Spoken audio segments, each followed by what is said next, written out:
dumating sa kanyang santuary. Di ba masakit ang ating ulo? Di ba tayo nasusuka, nahihilo, dahil sa sobrang init? Pero ginagamit po yan noon ang ating kaaway upang tayo ay pigilan sa pagpunta dito sa bahay ng panambahan ng ating Panginoon. Pero sino po ba ang ating gagawin dito? Kundi ang may-ari po nating buhay, ang dakilang Panginoon po sa ating lahat. Bago pa tayo magsimula, tayo po na ipadalangin. O Diyos na banal at nag-ilang, Panginoon, salamat po muli sa oras na ito sa aming pagkamatipon. Panginoon, salamat po sa buhay ng bawat isa. Lord God, sa aming makikinig na iyong salita, ikaw po, Panginoon, ang magbigay sa amin ng karunungan, knowledge of wisdom, Panginoon, upang aming maunawaan at maintindihan namin ang layunin mo, Panginoon, sa aming buhay. Lord God, sa oras na ito, sa mga kapunta pa lamang o Diyos sa panambahan na ito, ikaw po ang patuloy na mag-iingat sa kanila at magtalagang Panginoon na libo-libong mga anghel sa bawat sulok ng panambahan na ito upang pagbantayan, Panginoon, ang iyong presensya, Panginoon, ang aming maranasan, God. Sa mga hindi po nakakarating, Panginoon, ikaw o Diyos sa patuloy na umabot sa kanila at sa next namin na celebration na may amin po silang nakakasama, Panginoon. Maraming salamat o Diyos. Ito ang dalangin sa pangalan ni Jesus. Amen. Amen. Ayun, tayo po ay nasa pagpapatuloy sa ating choir, sa ating integration event, sa ating nasa pangatlong mensahe na po tayo. So, kung recap lang po, last Sunday ay ating pong tinalangin po sa inyo, ni Pastor Marlon, ang Jesus is our sanctifier. Di ba? Diba? Sa unang Pedro, chapter 1, verse 5 to 16, ang Diyos ay banal. Dapat din tayo ay maging banal, kapatid. So ngayon naman po, ay ating pag-usapan, kung ating pong titignan, ay may apat po na simbolo dito, sa logo na pagkama po. Mayroon po dito, Jesus Christ is our Savior, Sanctifier, Healer, and Coming King. So ano ba ang gamit po ng symbolize ng mensahe na ito sa ating mga tahanan, kapatid?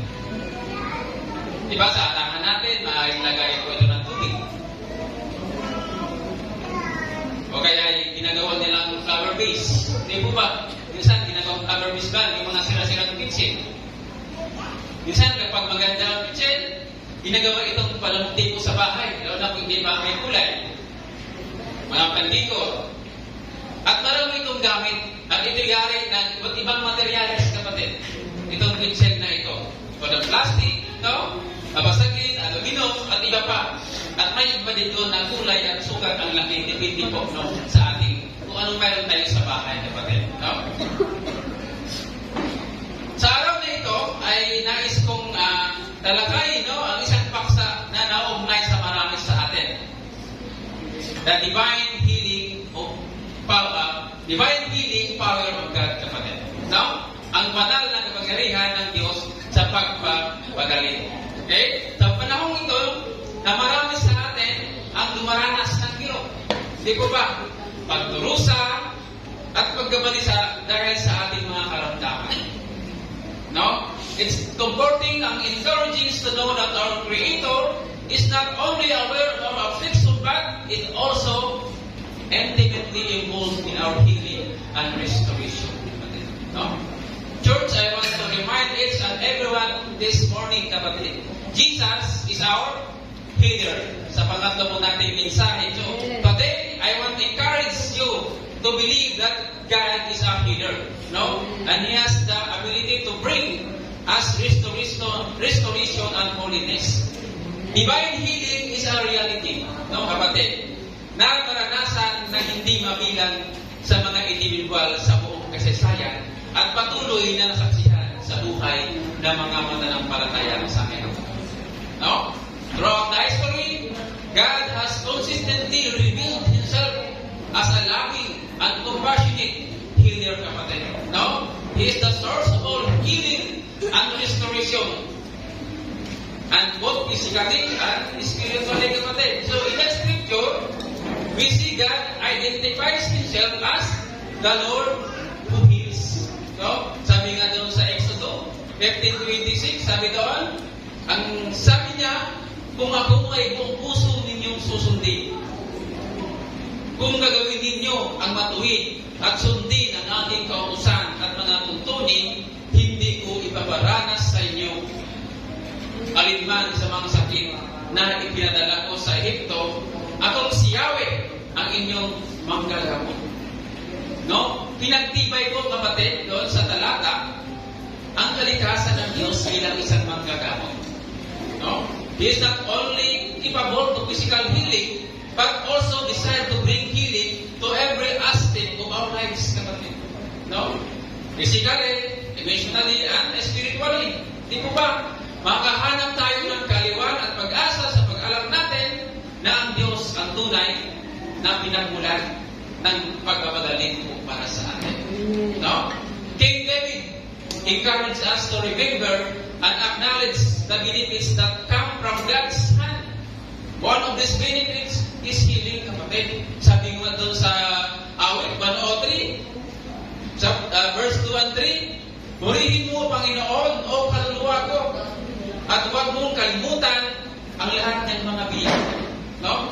Na siyang nagpapatawad ng lahat mong mga kasamaan, na siyang nagpapagaling ng lahat mong karamdaman. Di ko ba? From the Old Testament and New Testament, kapatid, we encounter accounts of miraculous healing of our Heavenly Father. No?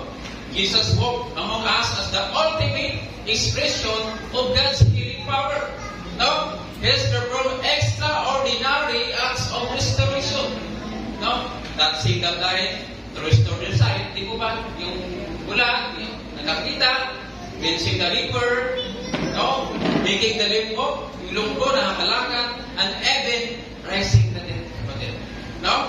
Hindi lamang niya pinapagaling ang mga pisikal na karamdaman, kundi tinutugunan din niya ang mas malalim na pangailangan ng puso ng tao. No? Ay kaligtasan mula sa kapahamagan na dulot ng kasalanan na pagkakaroon ng personal na relasyon sa Diyos. Now, it's important to note, kapatid, that sickness and disease does not originate with God. Amen po ba? Hindi po ito nanggagaling sa ating Panginoon.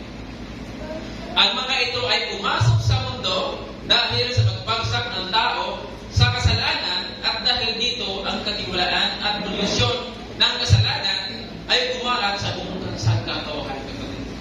No? Ang buong sangkatauhan ay naghihikahos at naghihirap sa mamigat na mga bunga ng resulta, no? Mula sa kasalanan. Kasama ang pagpasaning ito ang pagkakasakit, no? Emotional, nakaramdaman, kamatayan, kalungkutan, gutom, pangulila, takot, kalungkutan, at kawalan ng pag-asa. All of our problems stem from sin, kapatid. Galing po ito sa ating mga kasalanan. This could have been a perfect world kung hindi sana pumasok ang kasalanan sa katawan. Hindi po ba?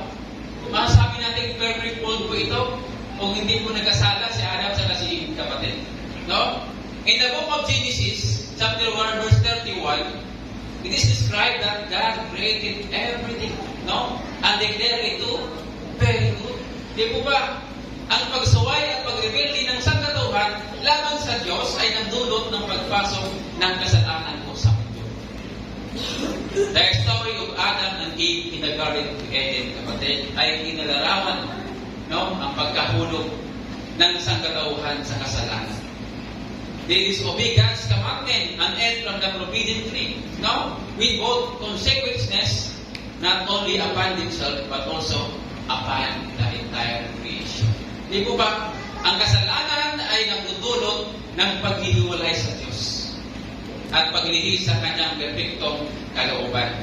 Bilang resulta ng kasalanan at ibang problema at pagkasira ang pumasok sa mundo, kabilang dito ang pisikal at espiritual na pagturusan, moral corruption, kawalang katarungan, alitan, at lahat ng anyo ng pagkasira ng tao. So ngayong umaga, no, ay pag-aralan po natin ang ikatlong simbolo ng kamukop na ito, ang Mitchell. No? Ang simbolo bilang ating Panginoon, ang ating healer, kapatid.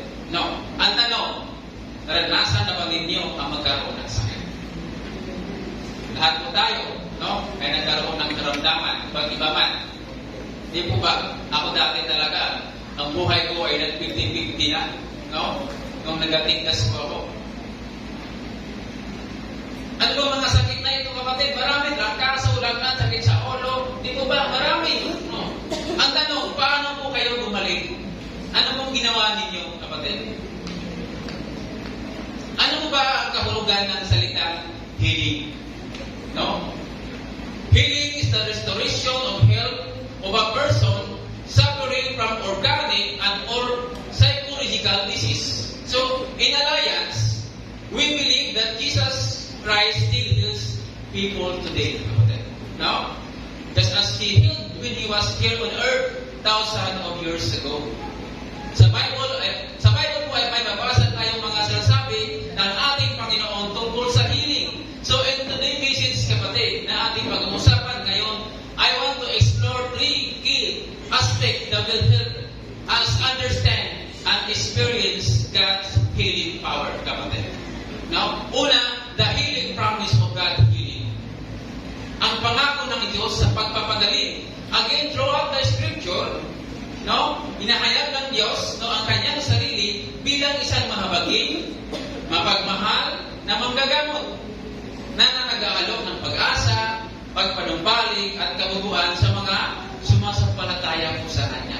Sa lumang tipan, nabanggit sa aklat ng Exodo 15:26 at awit 103 verse 3 at maging sa aklat ni Propeta Isaiah sa ating binasa kanina sa chapter 53 verse 5 kung sa paanong paraan tayo pinagaling ng ating Panginoon. No? We are healed sa mamagitan ng Kanyang mga sugat. Wala nang nadakila pa sa ating Panginoon, kapatid. No?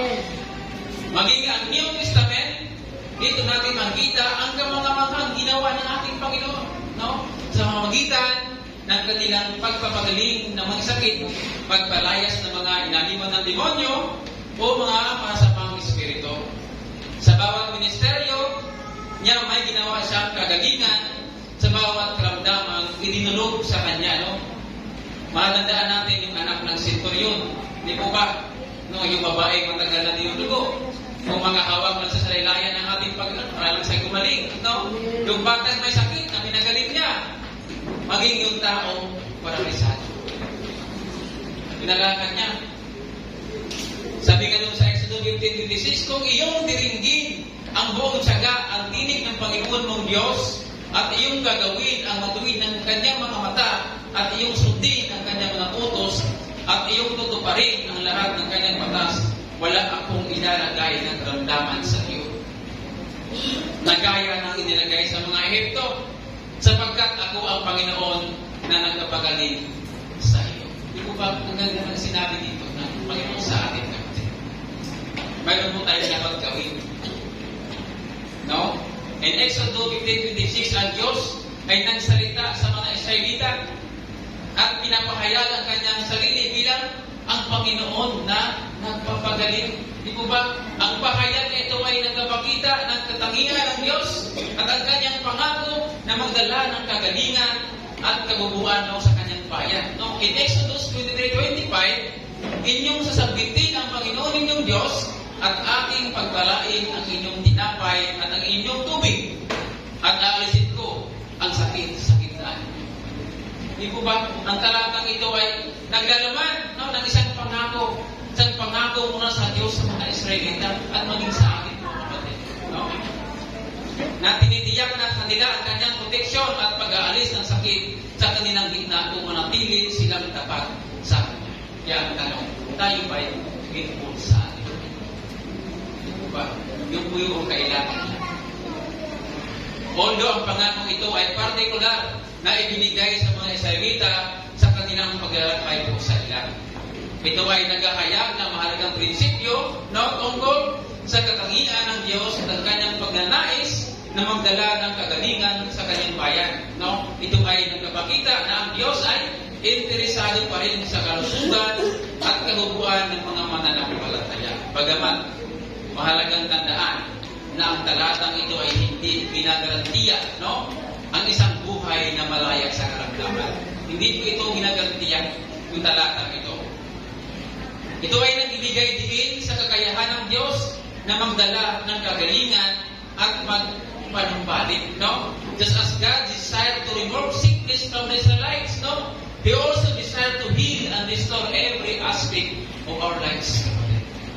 In Jeremiah chapter 30 verse 17, sapagkat panunumbalik ko sa iyo ang kalusugan at pagagalingin ko ang iyong mga sugat, sabi ng Panginoon. No? Ang talatang ito ay bahagi ng isang mas malaking propesiya, no? Sa aklat ni Jeremiah, no?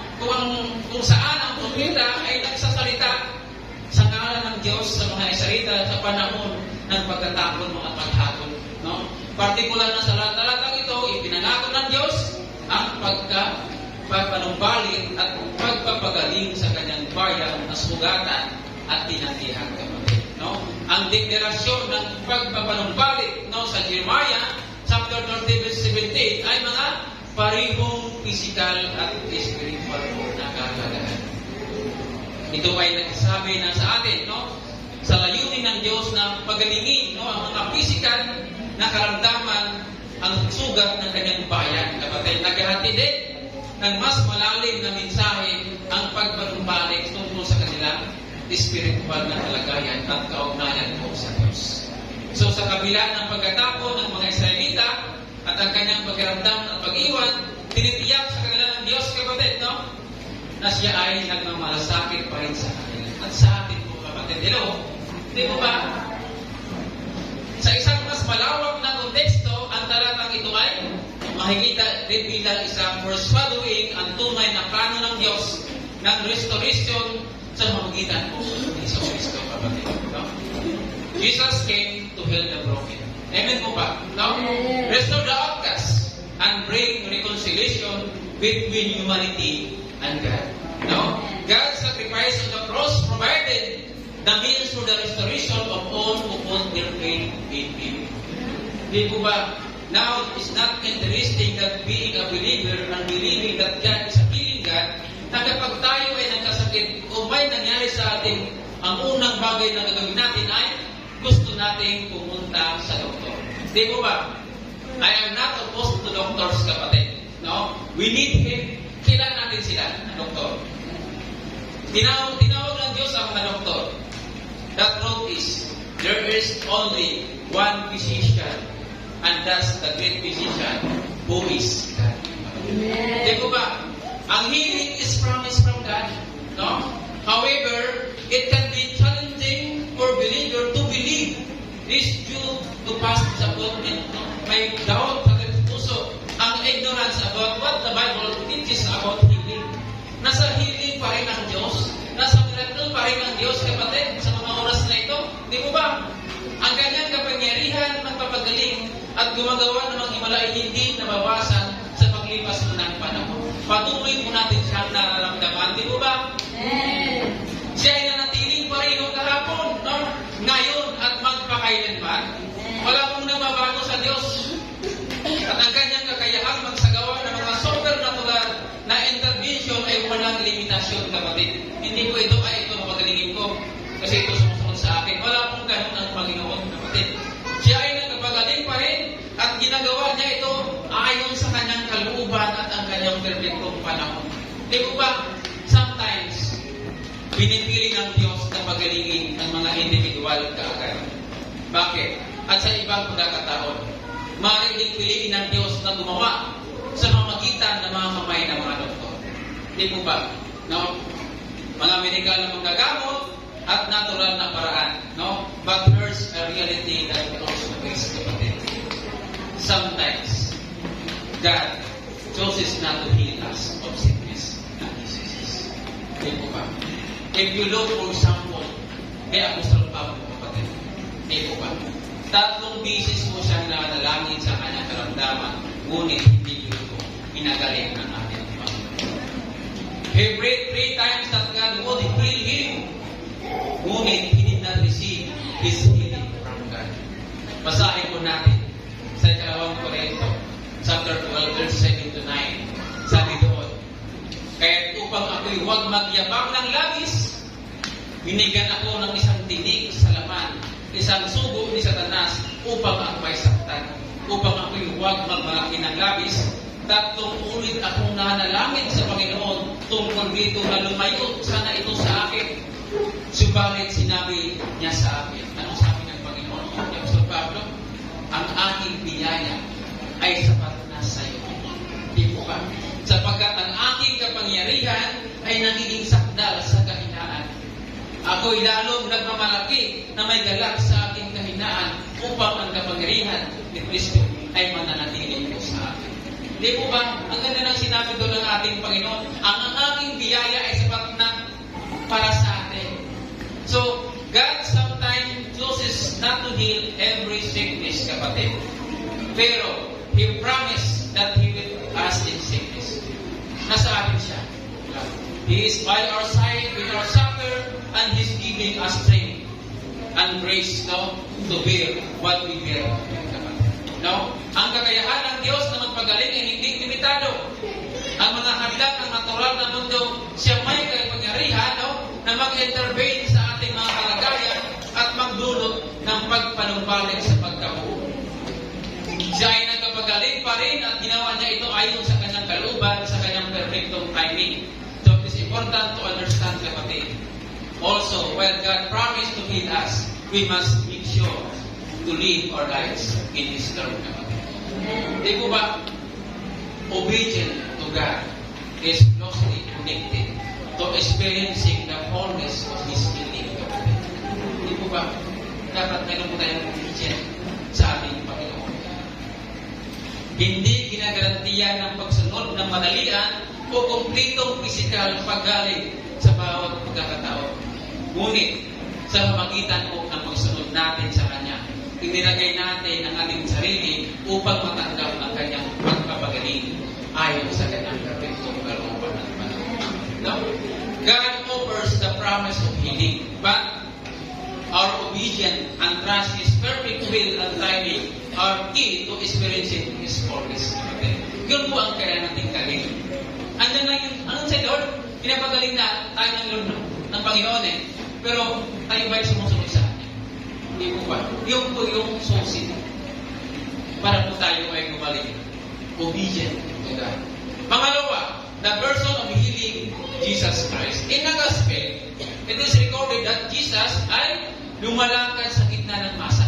Di po ba? Nagkapagaling ng lahat ng uri ng sakit ng karamdaman.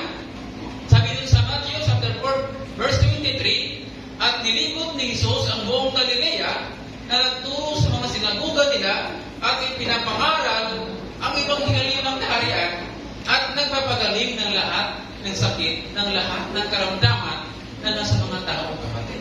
No? Saan man siya pumunta, nasaksihan ang mga tao upang masaksihan ng kanyang kapangyarihan. Hindi lamang nagsagawa ng pagpapagaling si Jesus, tinutupad din niya ang mga propesiya na naghula sa kanyang tungkulin bilang isang divine physician. So sa Matthew chapter 8, verse 16 to 17, ay sinabi na pinagaling ni Jesus ang may sakit at nagpalayas ng mga demonyo, fulfilling the prophecy spoken by the prophet Isaiah, kapatid. So sabi doon, sa Matthew chapter 8, verse 16 to 17, nang gabing yun, ay dinala nila sa kanya ang maraming inalihan ng mga demonyo, pinalayas niya ang mga espiritu sa magitan ng salita at pinagaling ang lahat ng may sakit.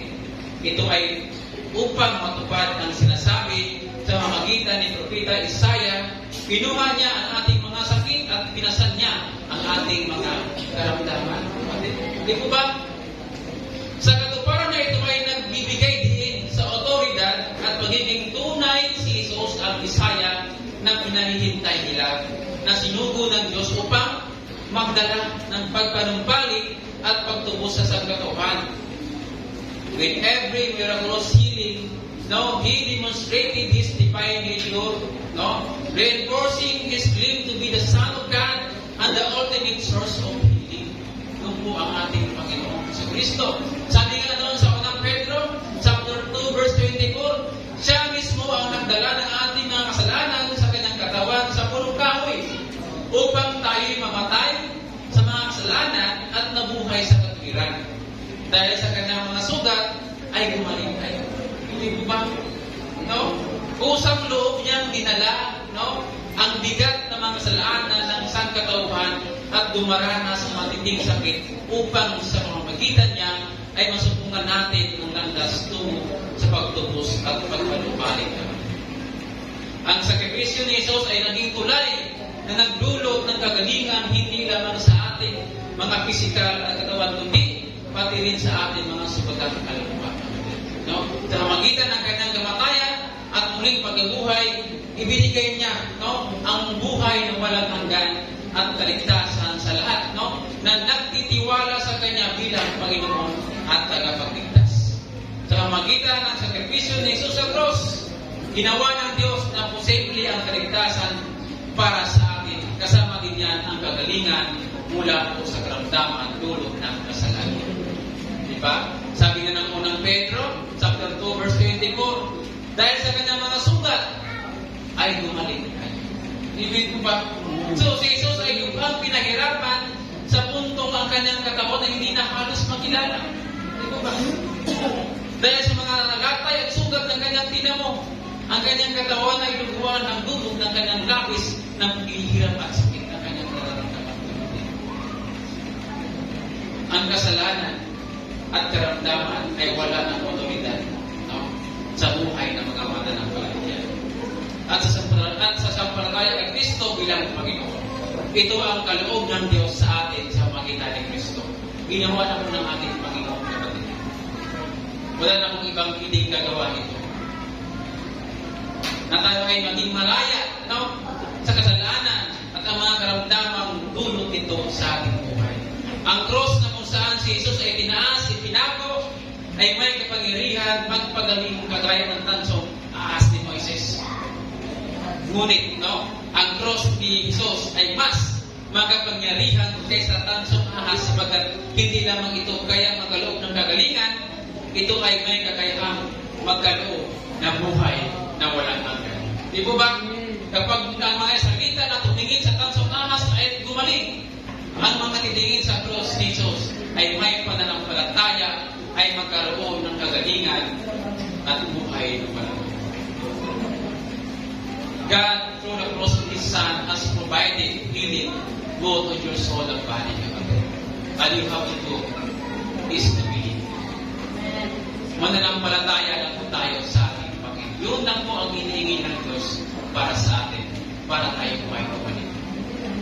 Pangatlo, the practice of healing. Sabi doon sa Santiago, chapter 5, verse 14 to 15, may sakit ba ang sinuman sa inyo? Ipatawag niya ang mga tanda ng iglesia at kanilang ipanalangin siya at siya'y pahiran nila ng langis sa pangalan ng Panginoon. Ang panalangin na may pananampalataya ay magliligtas sa may sakit at ibabangon siya ng Panginoon. At kung siya ay nagkasala, siya ay patawarin. Ang ganda ng sinabi dito. Sabi ni Apostol Pablo, dito na ang may sakit ay magkusa ng ipatawag o lumapit, no, sa mga namumuno o elders sa church para siya ay ipag-pray para po ay bumalik. Ang mga elders sa church o mga leaders, pastor, ay panalangin ang may sakit at pahiran ang may sakit ng langis o olive oil. Di po ba? The anointing of a sick body was ended to medical practice during the times of Christ. God often combines natural medication with supernatural healing. Ngayon, ang langis ay walang kapangyarihang magpagaling. Ang pagpapagaling ay sa mamagitan lamang ng kapangyarihan ng Diyos. Unawain mo natin ako dito. Ang puntong dito, kung ang panalangin para sa kagalingan ay itinataas sa Diyos, ang mga nanalangin at ipinapanalangin ay dapat mag-expect na positive na resulta na ito ay gagawin mo ng ating Panginoon. Hindi po ba? Kailangan tanggapin mo na ikaw ay gagawin sa mamagitan ng ating Panginoon. Hindi po sa mamagitan nung nagpe-pray sa iyo. Hindi po ba? When we face challenges, whether the physical ailment, emotional struggle, or the spiritual battle, it is easy to feel isolated and overwhelmed. No? Bilang mga membro ng katawan ni Kristo, kapatid, hindi tayo nag-isa sa ating paglalakbay. No? Ang simbahan, bilang isang komunidad ng pananampalataya ay tumawag upang maging magkukunan ng lakas, no? At suporta sa oras ng pangailangan ng bawat isa sa atin. We are called to be a community that listen, emphasizes, no, and intercede for one another. When you are faced with illness, reach out to the elders of the church. Let them pray over you. Di po ba? Because remember that prayer is our way of reaching God. Ito po yung ating paraan para iparating natin, no, ang ating mga prayer sa ating Panginoon. Pour out of your hearts before God, for He listen and understand. No? Share your burdens with Him, knowing that He is our refuge and strength, and our present help in times of trouble. Sila po ang tumulong sa ating kapatid. Sa lahat ng ating kailangan. Di po ba? In general truth, ang pagkalahat ng katotohanan, kapatid, Jesus is our healer for our sickness. Physical, spiritual, mental, etc. Di ba? Saan na ba napupunta ang tao kapag sila ay may sakit? Nariyan ang pumunta sila sa mga medical doctors. No? Practitioners, sila yung may mga knowledge, no? Or kaalamang siyensya tungkol sa kagalingan ng partikular na sakit, kapatid. No? Ang ilan naman pumunta sa mga traditional doctor, Hilot, albularyo, at iba pa. No? At tayo din naman ang self-medication na lang. Bakit? Ayaw nilang pupunta sa mga nabanggit kasi ayaw nilang malaman ang kanilang sakit. At ikalawa, ayaw nilang magbayad ng malaki o katumbas ng halaga. Diba? Ito po yung reality natin. Ay, pumunta akong doktor, alam yung sakit ko eh. Diba? Dahil imbis na maglagan pa yung stress ko. Diba ba? Ito po yung reality. Pero, ang mga Kristiyano, kanino pumunta kapag sila ay may sakit? Tayo ay nananalangin at humihiling ng kagalingan sa ating Panginoon. Di ba? No? At saka pa lamang tayo konsulta sa isang medical doctor dahil sila rin ay gagamitin ng ating Panginoon upang tayo ay gumaling. Di ba? Kaya bago po tayo magtapos, may isang katanungan lamang po ako sa inyo. Ikaw ba ay may karamdaman o sakit na nais mong pagalingin ka ng ating Panginoon? Or may kakilala ka na mahal sa buhay o malapit sa tao sa iyong nangailangan ng Lord's healing? Lagi po natin tandaan, mga kapatid. Yes, God is our healer and nothing is impossible to Him. No? Ngunit kung hindi tayo sa sampalataya at hindi natin isuko ang lahat sa Kanya at hindi natin siya tatanggapin sa ating buhay na kung puso is at kaluluwa, no? Marahil ay hindi natin maranasan ang kagalingan sa ating hinihiling sa Kanya. Yes, mga kapatid, no? Mayroon din po mga kailangan alituntunin para sa isang mananampalataya kung nais nating mapagaling ang ating Panginoon. No? Kaya inanyahan ko po ang lahat, no? Na mapakinggan po ang awitin na ito. Pasundan, pagunting na po ako sa Bluetooth. Habang inaawit ko ito, ay ipikit po natin ang ating mga mata, no? Ang ganda ng awitin na ito.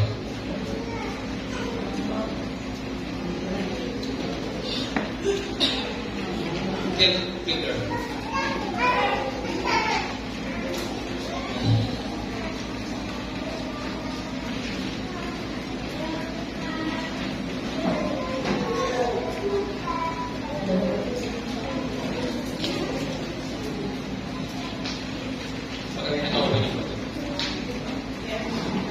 Very good.